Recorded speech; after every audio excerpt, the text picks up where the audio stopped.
Admission fee structure. Admission fee structure ये होता है कि जब भी कोई स्टूडेंट एक क्लास में आके एडमिशन लेता है तो उस टाइम उस क्लास की जो एडमिशन फ़ीस है वो कौन कौन सी है और स्टूडेंट से कौन कौन सी रिसीव हमने करनी है। तो उसके लिए हम जाएंगे एडमिशन फ़ी स्ट्रक्चर में। यहाँ पे हम क्लास टेक कर लेंगे, जो भी हमारी क्लास होगी।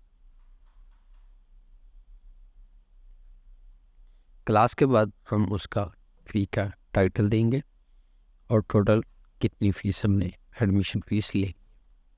अच्छा, कुछ इंस्टीट्यूट ऐसे होते हैं जो कहते हैं कि हमारी एडमिशन के टाइम फ़ीस नहीं है, या कोई स्पेसिफिक क्लास है जिसमें आप एडमिशन टाइम फ़ीस नहीं ले रहे, तो उसके लिए हम इसको स्किप कर देंगे, छोड़ देंगे।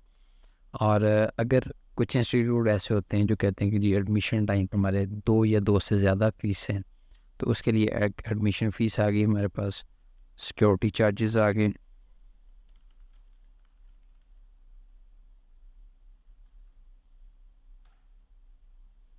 इसी तरह लाइब्रेरी चार्जेस आ गए। ये तमाम चार्जेस या वो तमाम फ़ीस जो हमने at the time of admission one time ही सिर्फ स्टूडेंट से लेने हैं, वो तमाम के तमाम हम यहाँ पे ऐड कर देंगे। सिर्फ हमें टाइटल देना है और फ़ीस देनी है। तो इसमें ये होगा कि जब भी उस क्लास में स्टूडेंट का एडमिशन होगा तो एडमिशन वोचर है वो इन तमाम फ़ीस या इन तमाम डिटेल्स के साथ उसका वोचर बन जाएगा। इसके बाद हम आते हैं क्लास क्लास फ़ीस के अंदर सेम कि हमने जो भी क्लास फ़ीस के अंदर हम क्लास सेलेक्ट करेंगे, उसके बाद क्लास फ़ी का टाइटल देंगे, कोई भी टाइटल यहाँ पे ट्यूशन फ़ी दे सकते हैं, क्लास फ़ी हो सकती है।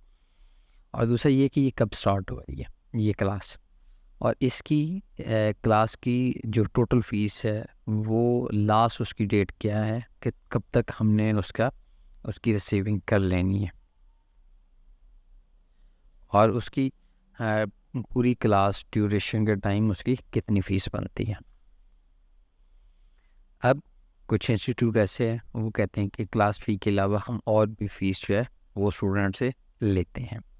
तो उसके लिए हम सेकंड ऑप्शन जो भी आप उसमें कहेंगे, ट्रांसपोर्ट फ़ीस हो सकती है जो आप इंस्टीट्यूट चार्जेस करते हैं। तो सेम इसकी भी स्टार्ट डेट क्या होगी और एंड डेट क्या होगी, और ये टोटल कितनी बनेगी उस टाइम ड्यूरेशन के।